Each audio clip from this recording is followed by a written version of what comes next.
Hello everyone, welcome to the live session. तो आज हम शुरू करेंगे एनसीईआरटी हिस्ट्री क्लास 12 का पार्ट 3 वाला बुक।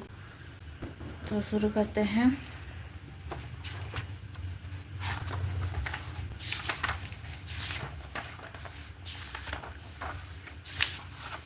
तो ये हमारा शुरू हो रहा है थीम 10 से, जो कि है colonialism and the countryside exploring official archives. तो शुरू करते हैं। In this chapter, you will see what colonial rule meant to those who lived in the countryside. You will meet the Jamindars of Bengal, travel to the Rajmahal hills where the Paharias and the Santals lived, and then move west to the Deccan. You will look at the way the English East India Company established its Raj in the countryside, implemented its revenue policies, what these policies meant to different sections of people, and how they changed everyday lives. Laws introduced by the state have consequences for people. They determine to an extent who grows richer and who poorer, who acquires new land and who loses the land they have lived on, where peasants go when they need money. As you will see, however, people were not only subject to the working of laws, they also resisted the law by acting according to what they believed to be just. In doing so, people defined the way in which laws operated, thereby modifying their consequences.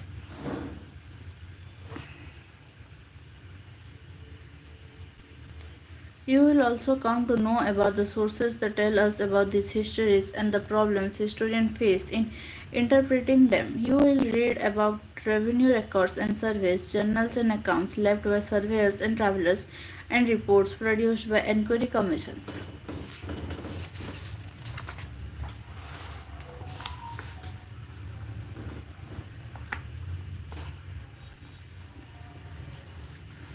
Bengal and the Jamindars. As you know, colonial rule was first established in Bengal. It is here that the earliest attempts were made to reorder rural societies and establish a new regime of land rights and a new revenue system. Let us see what happened in Bengal in the early years of company rule.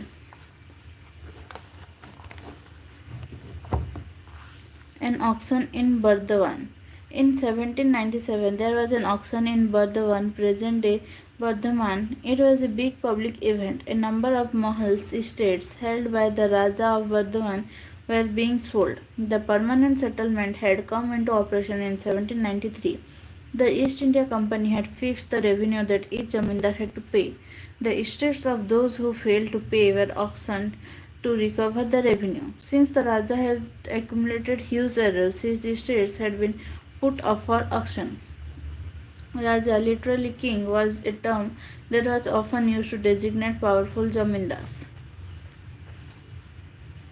Numerous purchasers came to the auction and the estates were sold to the highest bidder.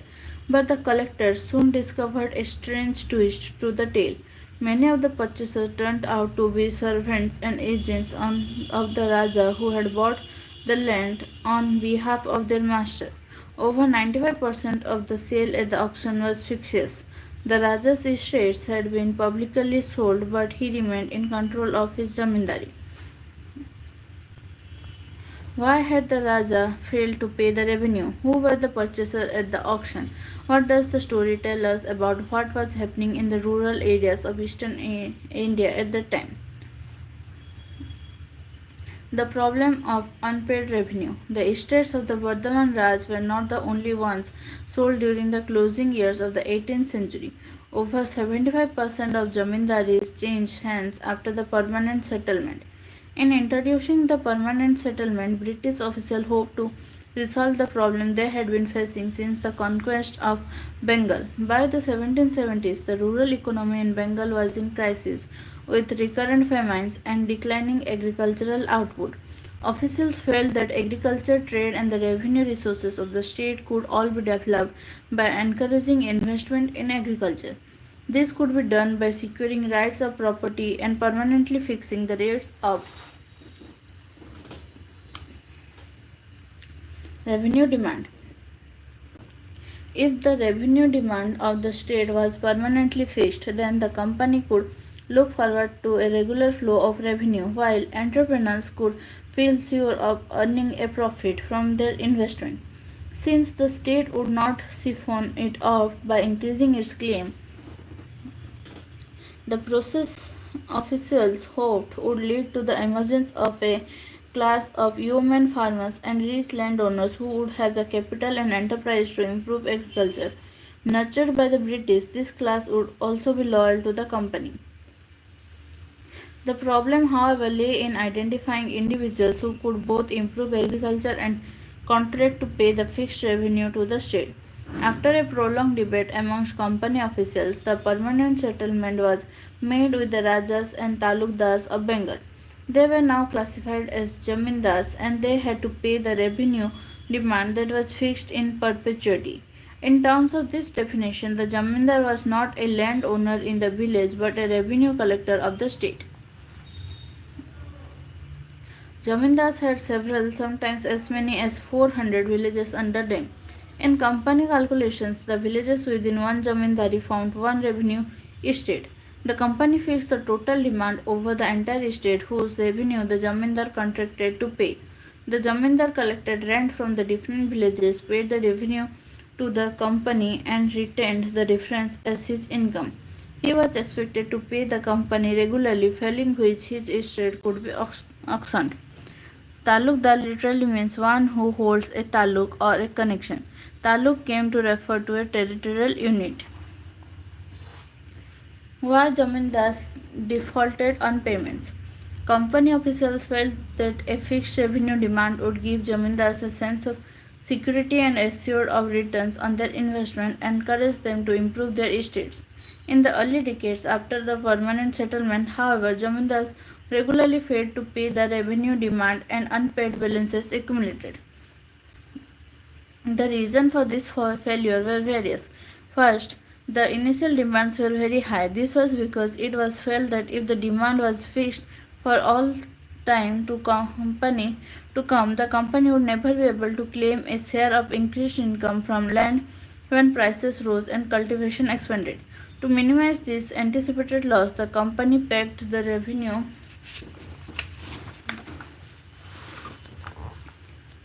demand high, arguing that the burden on zamindars would gradually decline as agricultural production expanded and prices rose.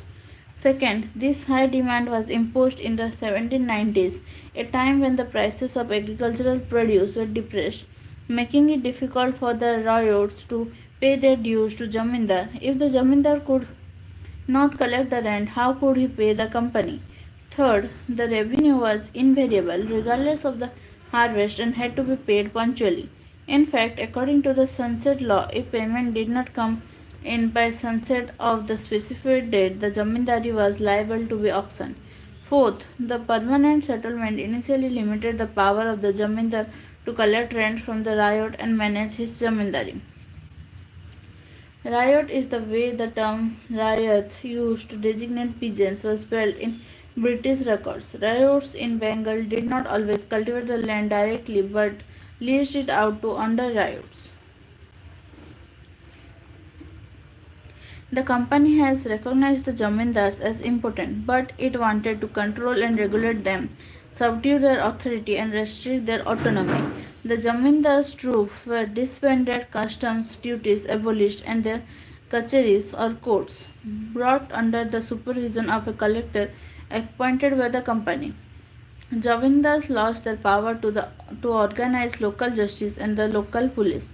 Over time, the collectorate emerged as an alternative center of authority, severely restricting what the jamindar could do. In one case, when a Raja failed to pay the revenue, a company official was speedily dispatched to his jamindari with explicit instructions to take charge of the district and to use the most effectual means to destroy all the influence and the authority of the Raja and his officers. At the time of rent collection, an officer of the Jamindar, usually the Amlah, came around to the village. But rent collection was a perennial problem. Sometimes bad harvest and low prices made payment of dues difficult for the ryots. At other times, ryots deliberately delayed payment. Rich ryots and village headmen, jotedars and mandals were only too happy to see the Jamindar in trouble. The Jamindar could therefore not easily assert his power over them. Jamindars could prosecute defaulters, but the judicial process was long drawn. In Burdwan alone, there were over 30,000 pending suits for errors of rent payment in 1798. The rise of the Jotedars. While many Jamindars were facing a crisis at the end of the 18th century, a group of rich peasants were consolidating their position in the villages. In Francis Bachchan's survey of the Dinajpur district in North Bengal, we have a vivid description of this class of rich peasants known as Jotedars. By the early 19th century, the Jotedars had acquired vast areas of land, sometimes as much as several thousand acres. They controlled local trade as well as money lending, exercising immense power over the poorer cultivators of the region. A large part of the land was cultivated through sharecroppers, adhyars or burgadars, who brought their own plucks, labored in the field, and handed over half their produce to the jotedars after the harvest. Within the village, the power of jotedars was more effective than that of jamindars. Unlike jamindars who often lived in urban areas, jotedars were located in the villages and exercised direct control over a considerable section of poor villages. They fiercely resisted efforts by jamindars to increase the jama of the village, prevented jamindari officials from executing their duties, mobilized ryots who were dependent on them, and deliberately delayed payments of revenue to the jamindar. In fact, when the estates of the jamindars were auctioned for failure to make revenue payment, jotedars were often amongst the purchasers. The jotedars were most powerful in North Bengal, although rich peasants and village headmen were emerging as commanding figures in the countryside in other parts of Bengal as well.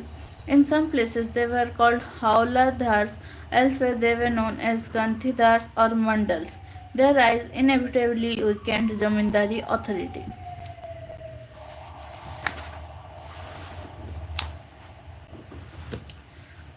The Jotedars of Dinajpur. Bachchan described the ways in which the Jotedars of Dinajpur in North Bengal resisted being disciplined by the Jamindar and undermined his power. Landlords do not like this class of men, but it is evident that they are absolutely necessary unless the landlords themselves would advance money to their necessity tenantry. The Jotedars who cultivate large portions of land are very refractory and know that the Jamindars have no power over them. They pay only a few rupees on account of the revenue and then fall in balance almost every installment. They hold more lands than they are entitled to by their pothas, deeds of contracts. Should the Jamindar's officers in consequence summon them to the kacheri and detain them for 1 or 2 hours with a view of a reprimand them, they immediately go and complain at the Faujdari Thana police station for imprisonment and at the Munsibs, a judicial officer at the lower court kacheri, for being dishonored and whilst the causes continue unsettled. They instigate the petty riots not to pay their revenue consequently. The Jamindars resist. The authority of the Jamindars in rural areas, however, did not collapse. Faced with an exorbitantly high revenue demand and possible auction of their estate, they devised ways of surviving the process. New contexts produced new strategies. Fixed sale was one such strategy. It involved a series of maneuvers. The Raja of Burdwan, for instance, first transferred some of his jamindari to his mother, since the company had declared that the property of Oman would not be taken over. Then, as a second move, his agents manipulated the auctions. The revenue demand of the company was deliberately withheld and unpaid balances were allowed to accumulate. When a part of the estate was auctioned, the Jamindar's men bought the property, outbidding other purchasers. Subsequently, they refused to pay off the purchase money, so that the estate had to be resold. Once again it was bought by the Jamindar's agents, once again the purchase money was not paid, and once again there was an auction. This process was repeated endlessly, exhausting the state and other bidders at the auction. At last, the estate was sold at a low price back to the Jamindar. The Jamindar never paid the full revenue demand. The company rarely recovered the unpaid balances that had piled up. Such transactions happened on a grand scale. Between 1793 and 1801, four big jamindaris of Bengals, including Bardhaman, made Benami purchases that collectively yielded as much as rupees 30 lakh. Of the total sales at the auctions, over 15% were fictitious. There were other ways in which jamindars circumvented displacement. When people from outside the jamindari bought an estate at an auction, they could not always take possession. At times, their agents would be attacked by lathias of the former jamindar. Sometimes, even the riots resisted the entry of outsiders. They felt bound to their own jamindar through a sense of loyalty and perceived him as a figure of authority and themselves as his prosa or subjects. The scale of the zamindari distributed the sense of identity, their pride. The zamindars, therefore, were not easily displaced. By the beginning of the 19th century, the depression in prices was over. Thus, those who had survived the troubles of the 1790s consolidated their powers. Rules of revenue payment were also made somewhat flexible. As a result, the Jamindar's power over the village was strengthened. It was only during the Great Depression of the 1930s that they finally collapsed and the Jotedar consolidated their power in the countryside. The fifth report. Many of the changes we are discussing were documented in detail in a report that was submitted to the British Parliament in 1813. It was the fifth of a series of reports on the administration and activities of the East India Company in India. Often referred to as the fifth report, it ran into 1002 pages, of which over 800 pages were appendices that reproduce petitions of jamindars and riots, reports of collectors from different districts, statistical tables on revenue returns, and notes on the revenue and judicial administration of Bengal and Madras, present day Tamil Nadu, written by officials. Benami literally means anonymous, is a term used in Hindi and several other Indian languages for transactions made in the name of a fictitious or relatively insignificant person, whereas the real beneficiary remains unnamed. Lathia, literally one who wields the lathi or stick, functions as the strongman of the zamindar. From the time the company established its rule in Bengal in the mid 1760s, its activities were closely watched and debated in England. There were many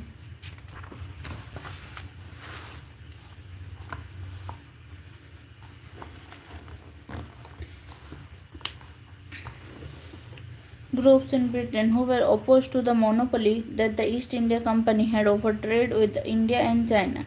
These groups wanted a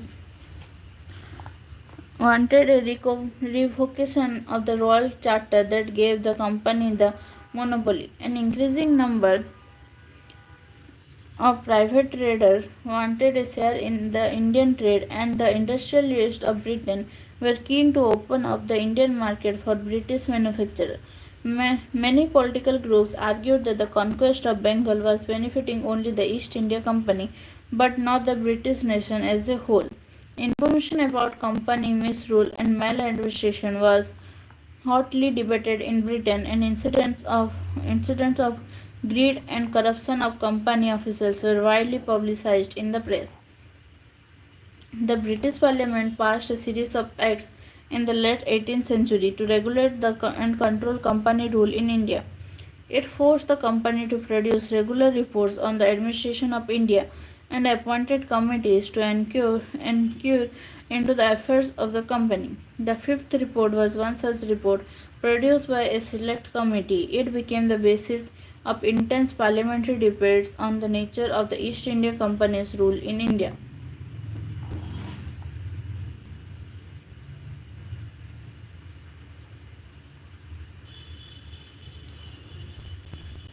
For over a century and a half, the fifth report has shaped our conception of what happened in rural Bengal in the late 18th century. The evidence contained in the fifth report is invaluable, but official reports like these have to be read carefully. We need to know who wrote the reports and why they were written. In fact, recent research show that the arguments and evidence offered by the fifth report cannot be accepted uncritically.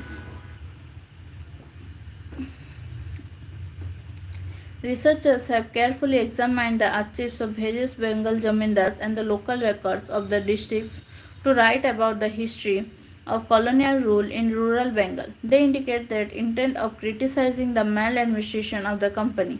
The fifth report exaggerated the collapse of traditional zamindari power, as also overestimated the scale on which zamindars were losing their land. As we have seen, even when zamindaris were auctioned, zamindars were not always displaced, given the ingenious methods they used to retain their zamindaris.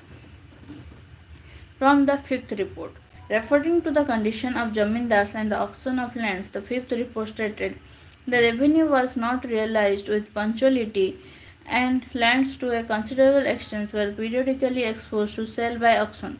In the native year 1203, corresponding with 1796 to 97, the land advertised for sale comprehended a jumma or assessment of sikka rupees 28,70,061. The extent of land actually sold bore a jumma or assessment of 14,18,756 and the amount of purchase money sikka rupees 17,90,460.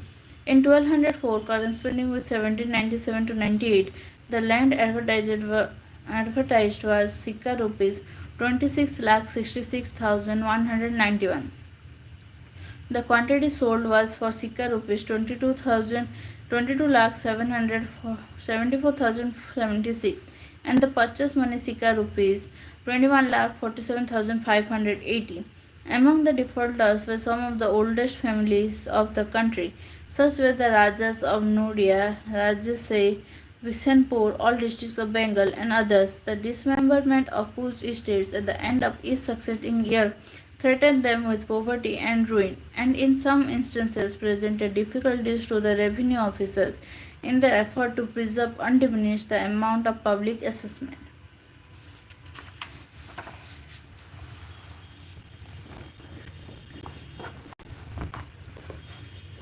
The hoe and the plug. Let us now shift our focus from the wetlands of Bengal to the drier zones, from a region of settled cultivation to one where shifting agriculture was practiced. You will see the changes that came about when the frontiers of the peasant economy expanded outwards, shallowing of pastures and forests in the Rajmahal hills. You will also see how these changes created a variety of conflicts within the region. In the hills of Rajmahal. In the early 19th century, Bachchan travelled through the Rajmahal hills. From his description, the hills appeared impenetrable, a zone where few travellers ventured, an area that signified danger.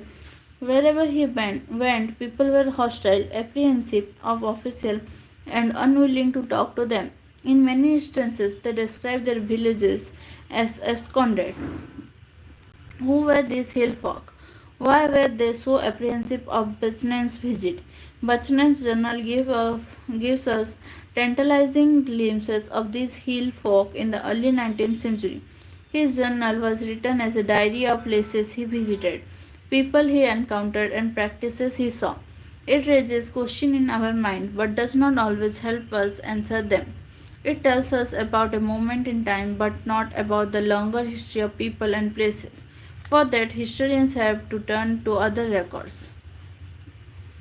If we look at late 18th century revenue records, we learn that these hill folk were known as Pahariyas. They lived around the Rajmahal hills, subsisting on forest produce and practicing shifting cultivation.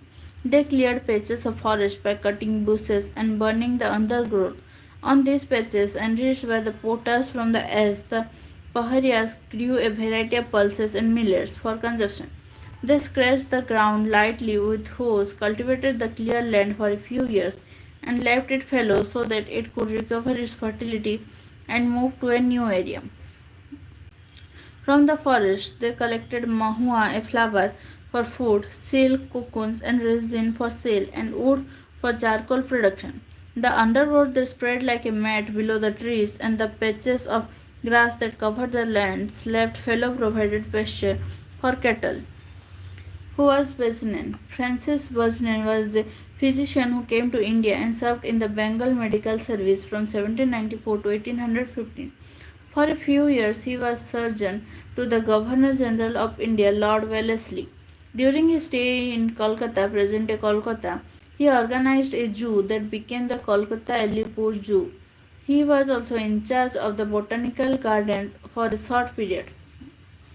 On the request of the Government of Bengal, he undertook detailed surveys of the areas under the jurisdiction of the British East India Company.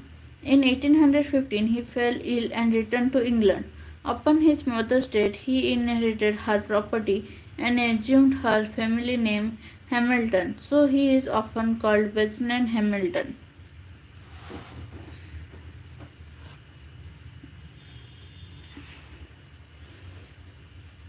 A View of Hill Village in Rajmahal, painted by William Hawes, 1782. William Hawes was a British artist who accompanied Captain Cook on his second voyage to the Pacific and then came to India. In 1781, he became a friend of Augustus Cleveland, the collector of Bhagalpur. On the invitation of Cleveland, Hodges accompanied him to the Jungle Mahals in 1782 and painted a set of aqueducts. Like many other British painters of the time, Hodges searched for the picturesque. Artists in search of the picturesque were inspired by the ideals of Romanticism, a tradition of thought that celebrated nature and admired its magnificence and power. Romantics felt that to commune with nature, the artist had to represent nature as an ideal uncrafted by modern civilization, discover unknown landscapes, and appreciate the sublime play of light and shade. It is in search of this unknown that Hawes went to the Rajmal Hills. He found flat landscape monotonous and discovered beauty in roughness, irregularity, and variety. A landscape that colonial officials found dangerous and wild, peopled by turbulent tribes, appears in the painting of Hawes as exotic and idyllic. The life of the Paharias as hunters, shifting cultivators, food gatherers, charcoal producers, silkworm rearers was thus intimately connected to the forest. They lived in encampments within tamarind groves and rested in the shade of mango trees. They considered the entire region as their land.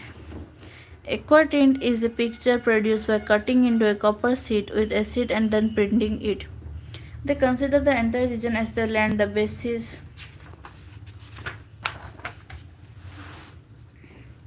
of their identity as well as survival, and they resisted the intrusion of outsiders. Their chiefs maintained the unity of the group, settled disputes, and led the tribe in battles with other tribes and plains people. With their base in the hills, the Paharias regularly raided the plains where settled agriculturalists lived. These raids were necessary for survival, particularly in years of scarcity. They were a way of asserting power over settled communities, and they were a means of negotiating political relations with outsiders. The Jamindars on the plains had to often purchase peace by paying a regular tribute to the hill chiefs. Traders similarly gave a small amount to the hill folk for permission to use the passes controlled by them. Once the toll was paid, the Paharia chiefs protected the traders, ensuring that their goods were not plundered by anyone. This negotiated peace was somewhat fragile. It broke down in the last decade of the 18th century when the frontiers of settled agriculture were being aggressively extended in the eastern India. The British encouraged forest clearance and jamindars and jotdars turned uncultivated lands into rice fields. To the British, extension of settled agriculture was necessary to enlarge the source of land revenue, produce crops for export, and establish the basis of a settled order society. They also associated forest with wildness and saw forest people as savages, unruly, primitive, and difficult to govern. So they felt that forests had to be cleared, settled, agriculture established, and forest people tamed, civilized, and persuaded to give up hunting and take to plough agriculture. As settlement agriculture expanded, the area under forest and pastures contracted. This sharpened the conflict between hill folk and settled cultivators. The former began to raid settled villages with increasing regularity, carrying away food, grains, and cattle. Exasperated colonial officials tried desperately to control and subdue the Paharias, but they found the task difficult. In the 1770s, the British embarked on a brutal policy of extermination, hunting the Paharias down and killing them. Then, by the 1780s, Augustus Cleveland, the collector of Bhagalpur, proposed a policy of pacification. Paharia chiefs were given an annual allowance and made responsible for the proper conduct of their men. They were expected to maintain order in their localities and discipline their own people. Many Paharia chiefs refused the alliance. Those who accepted most often lost authority within the community. Being in the pay of the colonial government, they came to be perceived as subordinate employees or stipendiary chiefs. As the pacification campaign continued, the Paharias withdrew deep into the mountains, insulating themselves from hostile forces and carrying on a war with outsiders. So, when Buchanan traveled through the region in the winter of 1810 to 11, the Paharias naturally viewed him with suspicion and distrust. The experience of pacification campaigns and memories of brutal repression shaped their perception of British infiltration into the area. Every white man appeared to represent a power that was destroying their way of life and means of survival, snatching away their control over their forests and lands. By this time, in fact, there were newer intimations of danger. Santhals were pouring into the area, clearing forests, cutting down timber, plowing land, and growing rice and cotton. As the lower hills were taken over by Santhal settlers, the Paharias receded deeper into the Rajmahal hills. If Paharia life was symbolized by the hoe which they used for shifting cultivation, the settler came to represent the power of the plough. The battle between the hoe and the plough was a long one.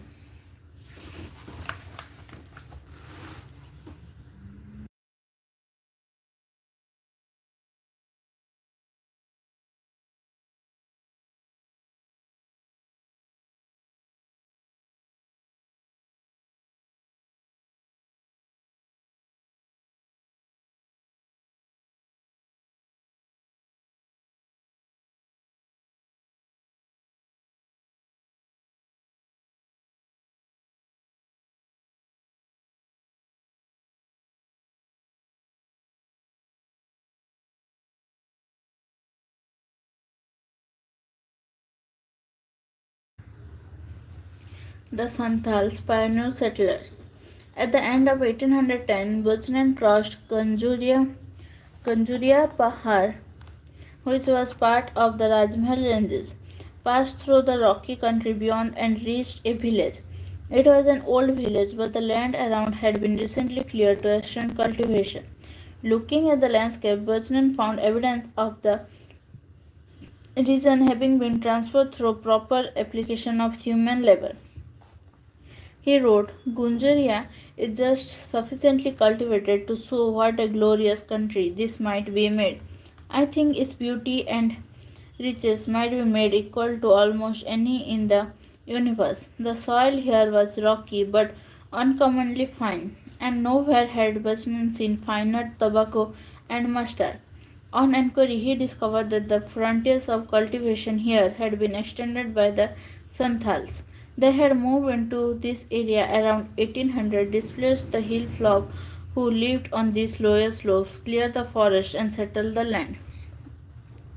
How did the Santhals reach the Rajmahal hills? The Santhals had begun to come into Bengal around the 1780s.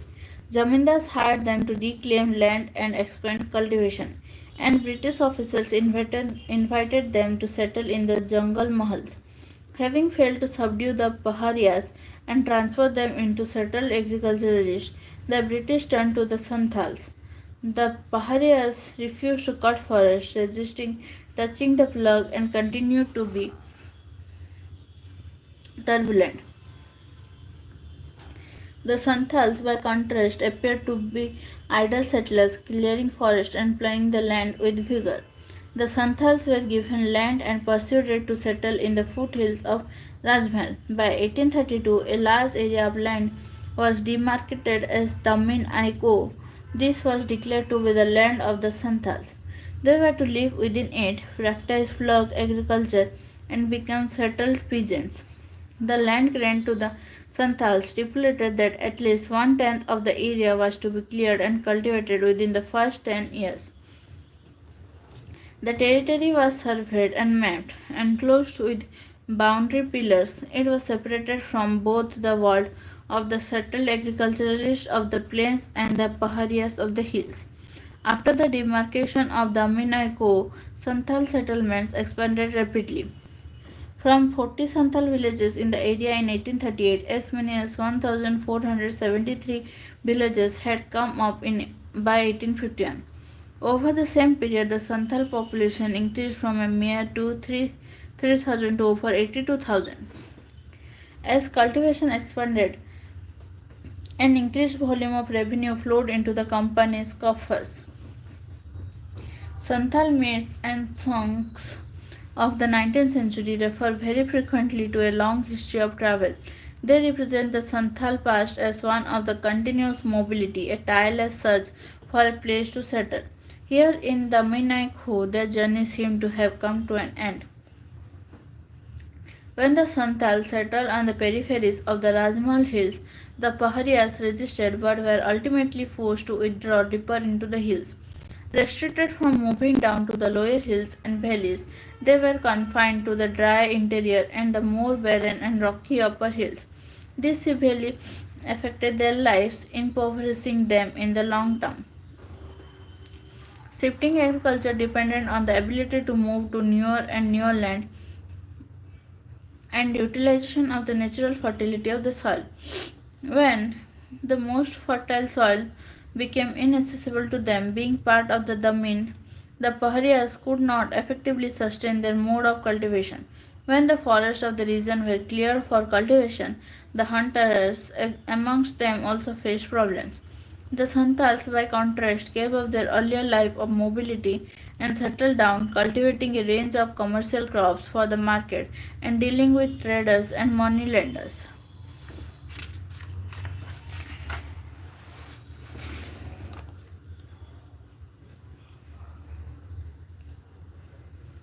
The Santals, however, soon found that the land they had bought under cultivation was slipping away from their hands. The state was levying heavy taxes on the land that the Santals had cleared. Moneylenders, Dikus, were charging them high rates of interest and taking over the land when debts remained unpaid, and Jamindars were asserting control over the Damin area. By the 1850s, the Santals felt that the time had come to rebel against Jamindars, moneylenders, and the colonial state. In order to create an ideal world, the Santal Revolt 1850 world for themselves where they would rule. It was after the Santal Revolt 1855 to 1856 that the Santal Pargana was created, carving out 5,500 square miles from the district of Bhagalpur and Birham. The colonial state hoped that by creating a new territory for the Santals and imposing some special laws within it, the Santals could be conciliated.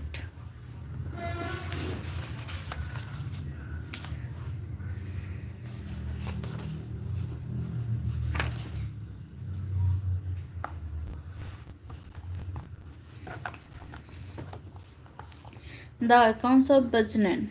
We have been drawing on Bajnan's account, but while reading his reports, we should not forget that he was an employee of the British East India Company.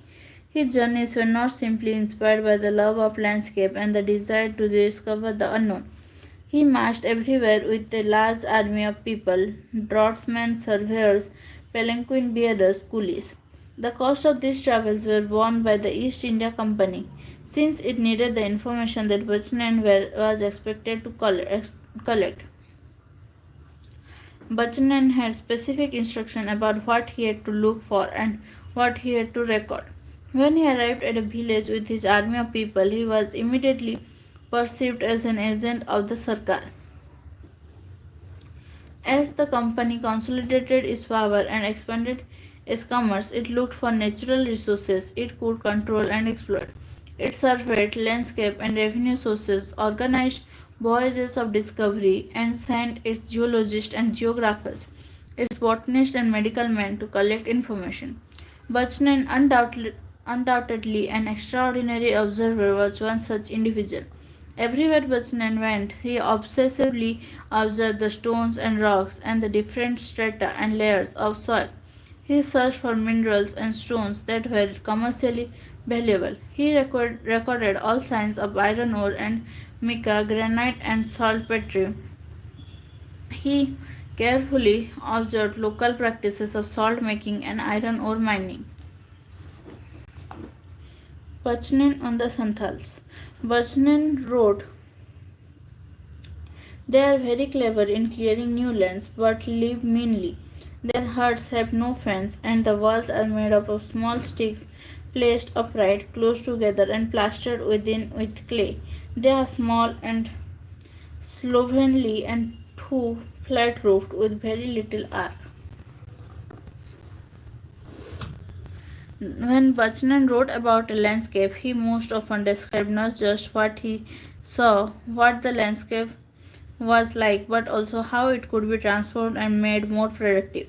What crops could be cultivated, which trees cut down, and which ones grown. And we must remember that his vision and priorities were different from those of the local inhabitants. His assessment of what was necessary was shaped by the commercial concerns of the company and modern Western notions of what constituted progress. He was inevitably critical of the lifestyles of forest dwellers and felt that forests had to be turned into agricultural lands. The rocks near Kadao. Vachanan's journal is packed with observations like the following. About a mile farther on, I came to a low ledge of rocks without any evident strata. It is a small grained granite with reddish feldspar with quartz and black mica. More than half a mile from thence, I came to another rock not stratified and consisting of very fine grained granite with yellowish feldspar, whitish quartz, and black mica. On clearance and settled cultivation. Passing through one village in the lower Rajmahal hills, Buchanan wrote, "The view of the country is exceedingly fine, the cultivation, especially the narrow valleys of rice winding in all directions, the cleared lands with scattered trees, and the rocky hills are in perfection. All that is wanted is some appearance of progress in the area and a vastly extended and improved cultivation of which the country is highly susceptible. Plantation of asan and palas for tasar silk worms and luck should occupy the place of woods to as great an extent as the demand will admit. The remainder might be all cleared and the greater part cultivated, while what is not fit for the purpose might rear Plemira, Palmyra, and Mova Mahua."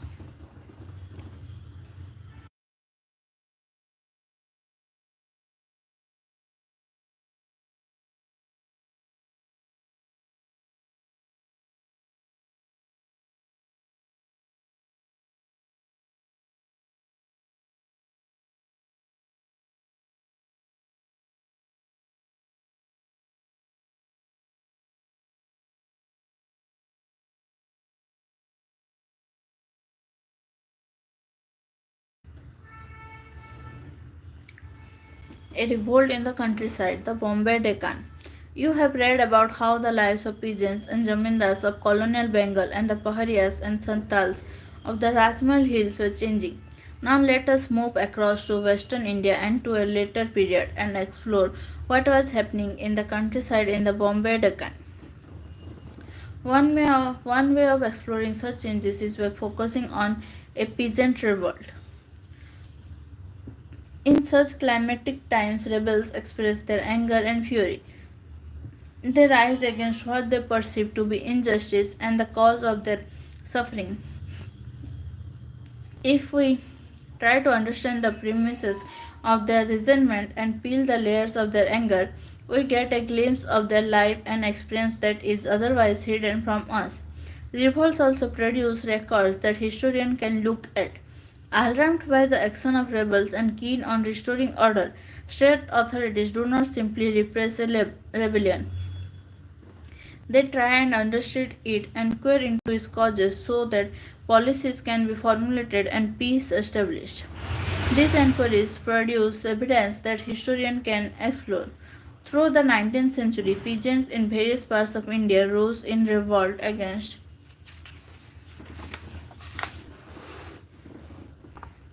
moneylenders and grain dealers. One such revolt occurred in 1875 in the Deccan. Account books are burnt. The movement began at Supa, a large village in Pune, present-day Pune district. It was a market center where many shopkeepers and moneylenders lived. On 12 May 1875, riots from surrounding rural areas gathered and attacked the shopkeepers, demanding the bahi khatas, account books, and debt bonds. They burned the khatas, looted grain shops, and in some cases set fire to the houses of sahukars. From Pune, the revolt spread to Ahmednagar. Then, over the next 2 months, it spread even further over an area of 6,500 square kilometers. More than 30 villages were affected. Everywhere the pattern was the same. Sahukars were attacked, account books burnt, and theft was destroyed.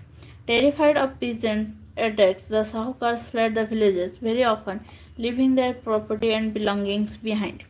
As the revolt spread, British officials saw the spectre of 1857. Police posts were established in villages to frighten rebellious peasants into submission. Troops were quickly called in. 951 people were arrested and many convicted, but it took several months to bring the countryside under control. On that day in Supa, on 16 May 1875, the district magistrate of Pune wrote to police commissioner. On arrival at Supa on Saturday 15 May, I learnt of the disturbance.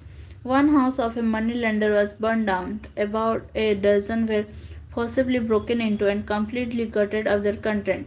Account papers, bonds, grains, country cloth were burnt in the streets where heaps of ashes are still to be seen. The chief constable apprehended 50 persons. Stolen property worth rupees 2,000 was recovered. The estimated loss is over rupees 25,000. Moneylenders claim it over 1 lakh. A sahukar was someone who acted as both a moneylender and a trader. A newspaper report. The following report, titled "The Riot and the Moneylender," appeared in the Native Opinion 6 June 1876 and was quoted in report of the native newspapers of Bombay. They, the riots, first placed spices on the boundaries of their villages to see if any government officers come and to give timely intimation of their arrival to the offenders. They then assemble in a body and go to the houses of their creditors and demand from them a surrender of their bonds and other documents, and threaten them in case of refusal with assault and plunder. If any government officer happens to approach the villages where the above is taking place, the spies give intimation to the offenders and later disperse in time. Why the burning of bonds and deeds? Why this revolt? What does it tell us about the Deccan countryside and about agrarian changes under colonial rule? Let us look at this longer history of the changes over the 19th century.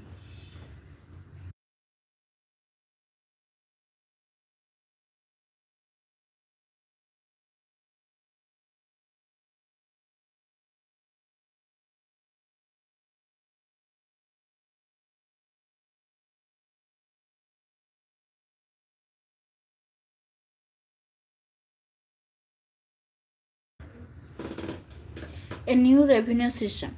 As British rule expanded from Bengal to other parts of India, new system of revenue were imposed. The permanent settlement was rarely extended to any region beyond Bengal. Why was this so? One reason was that after 1810, agricultural prices rose, increasing the value of harvest produce and enlarging the income of the Bengal zamindars. Since the revenue demand was fixed under the permanent settlement, the colonial state could not claim any share of this enhanced income. Keeping keen on expanding its financial resources, the colonial government had to think of ways to maximize its land revenue. So, in territories annexed in the 19th century, temporary revenue settlements were made. There were other reasons too. When officials devise policies, their thinking is deeply shaped by economic theories they are familiar with. By the 1820s, the economist David Ricardo was a celebrated figure in England. Colonial officials had learnt Ricardian ideas during their college years. In Maharashtra, when British officials set about formulating the terms of the early settlement in the 1820s, they operated with some of these ideas. According to Ricardian ideas, a landowner should have a claim only on to the average rent that prevailed at a given time. When the land yielded more than the average rent, the landowner has a surplus that the state needed to tax. If tax was not levied, cultivators were likely to turn into rentiers, and their surplus income was unlikely to be productively investment in the improvement of the land. Many British officials in India thought that the history of the Bengal confirmed Ricardo's theory. There, the zamindars seem to have turned into rentiers, leasing out land and living on the rental incomes. It was therefore necessary the British official now felt to have a different system. Rentier is a term used to designate people who live on rental income from property. The revenue system that was introduced in the Bombay Deccan came to be known as Rayatwadi settlement.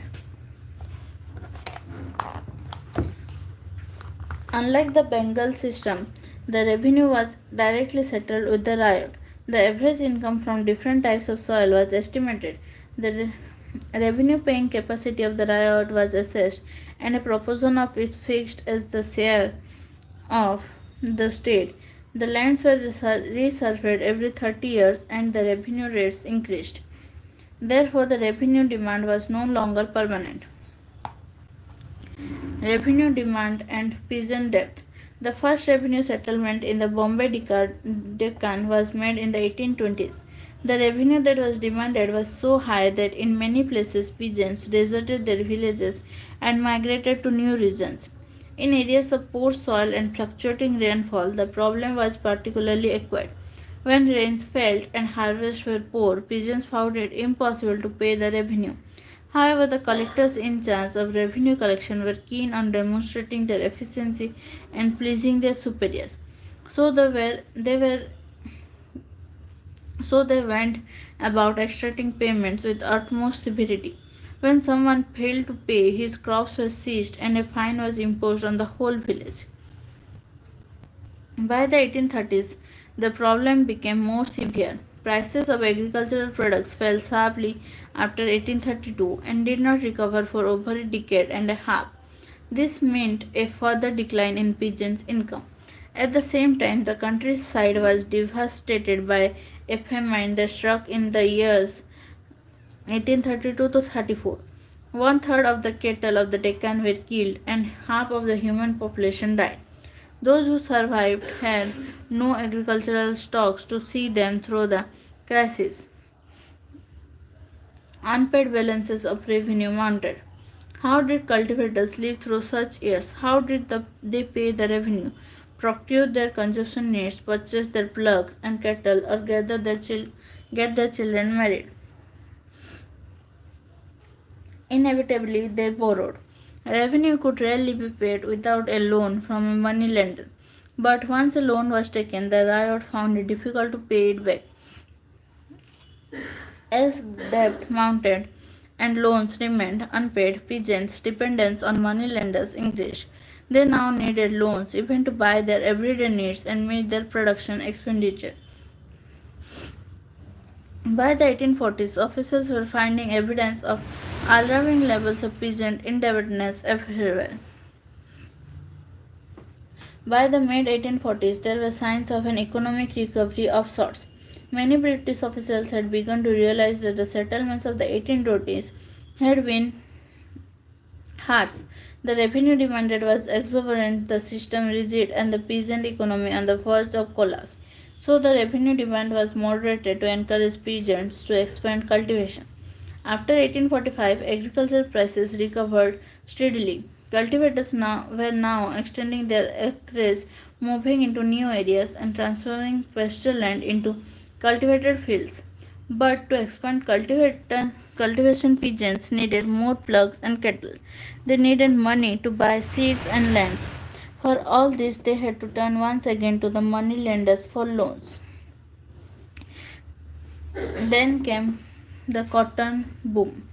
Before the 1860s, three-fourths of raw cotton imports into Britain came from America. British cotton manufacturers had for long been worried about their dependence on American supplies. What would happen if this source was cut up? Troubled by this question, they eagerly looked for alternative sources of supply. In 1857, the Cotton Supply Association was founded in Britain, and in 1859, the Manchester Cotton Company was formed. Their objective was to encourage cotton production in every part of the world.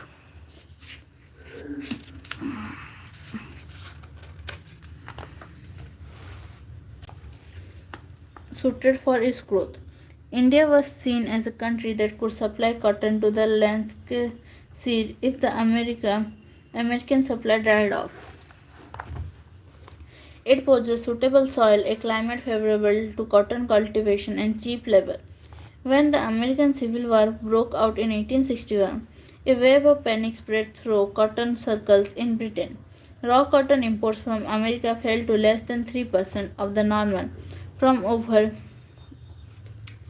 2 million bales of 400 lbs each in 1861 to 55,000 bales in 1862. Frantic messages were sent to India and elsewhere to increase cotton exports to Britain.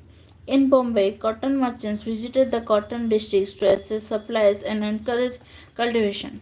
As cotton prices soared, export merchants in Bombay were keen to secure as much cotton as possible to meet the British demand. So they gave advances to urban sahukars, who in turn extended credit to those rural moneylenders who promised to secure the produce when there is a boom in the market. Credit flows easily, for those who give out loans feel secure about recovering their money. These developments had a profound impact on the Deccan countryside. The riots in the Deccan villages suddenly found access to seemingly limitless credit. They were being given rupees 100 as advance for every acre they planted with cotton. Sahukars were more than willing to extend long-term loans. While the American crisis continued, cotton production in the Bombay Deccan expanded. Between 1860 and 1864, cotton acreage doubled. By 1862, over 90% of cotton imports into Britain were coming from India. But these boom years did not bring prosperity to all cotton producers. Some rich peasants did gain, but for the large majority, cotton expansion meant heavier debt.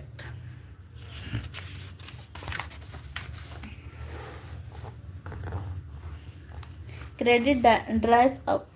While the boom lasted, cotton merchants in India had visions of capturing the world market in raw cotton, permanently displacing America. The editor of the Bombay Gazette had asked in 1861, what can prevent India from supplanting the slave states of USA as the feeder of Lancashire? By 1865, these dreams were over. As the Civil War ended, cotton production in America revived and Indian cotton exports to Britain steadily declined. Export merchants and sahukars in Maharashtra were no longer keen on extending long-term credit. They could see the demand for Indian cotton fall and cotton prices slide downwards. So they decided to close down their operations. restrict their advances to peasants, and demand repayment of outstanding debts. While credit dried up, the revenue demand increased. The first revenue settlement, as we have seen, was in the 1820s and 1830s. Now it was time for the next. And in the new settlement, the demand was increased dramatically from 50 to 100%. How could riots pay this inflated demand at a time when prices were falling and cotton fields disappearing? Yet again they had to turn to the moneylender. But the moneylender now refused loans. He no longer had confidence in the riot's capacity to repay. A riot petitions. This is an example of a petition from a riot of the village of the Mirajgaon, Taluka Karjat, to the collector, Ahmednagar Deccan Riots Commission. The Sahukars have of late begun to oppress us. As we cannot earn enough to defray our household expenses, we are actually forced to beg of them to provide us with money, clothes, and grain, which we obtain from them not without great difficulty, nor without their compelling us to enter into hard conditions in the bond. Moreover, the necessary clothes and grain are not sold to us at case rate. The prices asked from us are generally 25 or 50% more than demanded from customer making ready money payments. The produce of our fields is also taken by saukars, who at time of removing it assure us that it will be credited to our account, but they do not actually make any mention of it in the accounts. They also refuse to pass us any receipts for the produce so removed by them.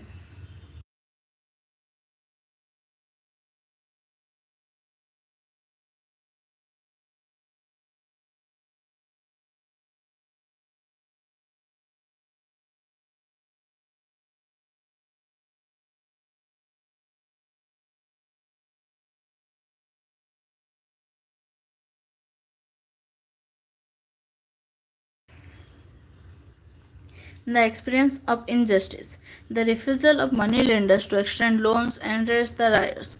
What infuriated them was not simply that they had got deeper and deeper into debt or that they were utterly dependent on the moneylender for survival, but that moneylenders were being insensitive to their plight. The moneylenders were violating the customary norms of the countryside.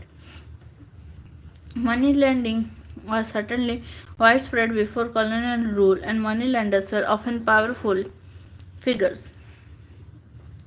A variety of customary norms regulated the relationship between the moneylender and the riot. One general norm was that the interest charged could not be more than the principal. This was meant to limit the moneylender's existence and define what could be counted as fair interest. Under colonial rule, this norm broke down. In one of the many cases investigated by the Deccan Riots Commission, the moneylender had charged over rupees 2000 as interest on a loan of rupees 100. In petition after petition, riots complained of the injustice of such exaction and violation of customs.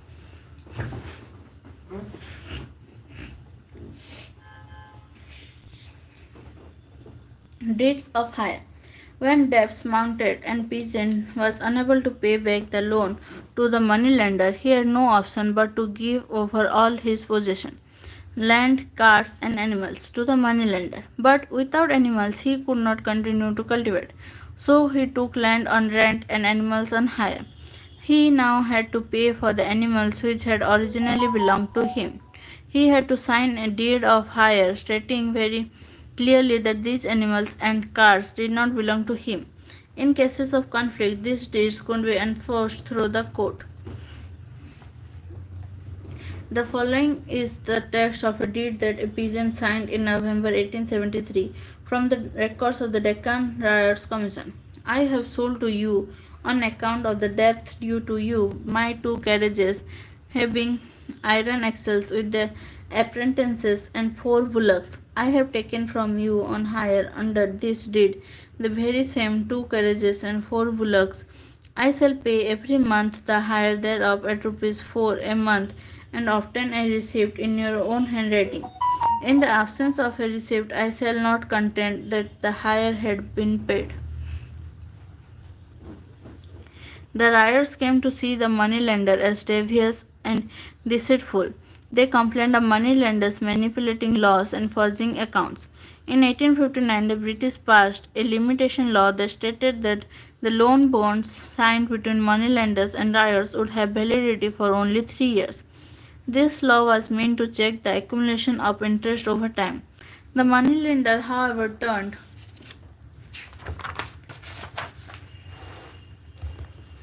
the law around, forcing the riot to sign a new bond every 3 years. When a new bond was signed, the unpaid balance, that is, the original loan and the accumulated interest, was entered as the principal on which a new set of interest charges was calculated. In petitions that the Deccan Riots Commission collected, riots described how this process worked and how moneylenders used a variety of other means to short-change the riot. They refused to give receipt when loans were repaid, entered fixed figures in bonds, acquired the peasants' harvest at low price, and ultimately took over peasants' property. Deeds and bonds appeared as symbols of the new oppressive system. In the past, such deeds had been rare. The British, however, were suspicious of transactions based on informal understanding, as was common in the past. The terms of transactions, they believed, had to be clearly, unambiguously, and categorically stated in contracts, deeds, and bonds, and regulated by law. Unless the deed or contract was legally enforceable, it had no value. Over time, peasants came to associate the misery of their lives with the new regime of bonds and deeds. They were meant to sign and put thumb impressions on documents, but they did not know what they were actually signing. They had no idea of the clauses that moneylender inserted in the bonds. They feared the written word. But they had no choice because to survive they needed loans, and moneylenders were unwilling to give loans without legal bonds. How debts mounted.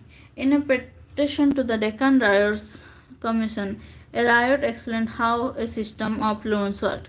A Saukar lends his debtor rupees 100 on bond at rupees 3 to 2 annas per cent per mensem. The latter agrees to pay the amount within 8 days from the passing of the bond. 3 years after the stipulated time for repaying the amount, the Saukar takes from his debtor another bond for the principal and interest together at the same rate of interest and allows him 125 days time to liquidate the debt. After the lapse of 3 years and 15 days, a third bond is passed by debtor. This process is repeated. At the end of 12 years, his interest on rupees 1000 amounts to rupees 2028, 10 annas 3 paise. The Deccan Riots Commission. When the revolt spread in the Deccan, the government of Mumbai was initially unwilling to see it as anything serious. But the government of India, worried by the memory of 1857, pressurized the government of Bombay to set up a commission of inquiry to investigate into the causes of the riots. The commission produced a report that was presented to the British Parliament in 1878. This report, referred to as the Deccan Riots Report, provides historians with a range of sources for the study of the riot. The commission held inquiries in the districts where the riot spread, recorded statements of riots, sahukars, and eyewitnesses, compiled statistical data on revenue rates, prices, and interest rates in different regions, and collated the reports sent by district collectors. In looking at such sources, we have to again remember that they are official sources and reflect official concerns and interpretations of events. The Deccan Riots Commission, for instance, was specifically asked to judge whether the level of the government revenue demand was the cause of the revolt. And after presenting all the evidence, the Commission reported that the government demand was not the cause of peasant anger. It was the moneylenders who were to blame. This argument is found very frequently in colonial records. This shows that there was a persistent reluctance on the part of the colonial government to admit that popular discontent was ever on account of government action. Official reports, thus, are invaluable sources for the reconstruction of history, but they have to be always read with care and juxtaposed with evidence called from newspapers, unofficial accounts, legal records, and where possible oral sources.